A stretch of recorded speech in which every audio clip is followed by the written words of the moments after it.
যদি কোনো আল্লাহর বান্দা যখনই তার ঘর থেকে বের হয়, কোথাও রওনা দেয়, সে যদি একটা দোয়া পড়ে নেয়, দোয়াটা কি?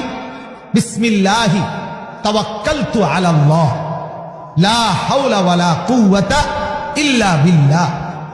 এই আল্লাহর উপরে তাওয়াক্কালতু, আল্লাহর উপরে তাওয়াক্কুল করে বের হলাম।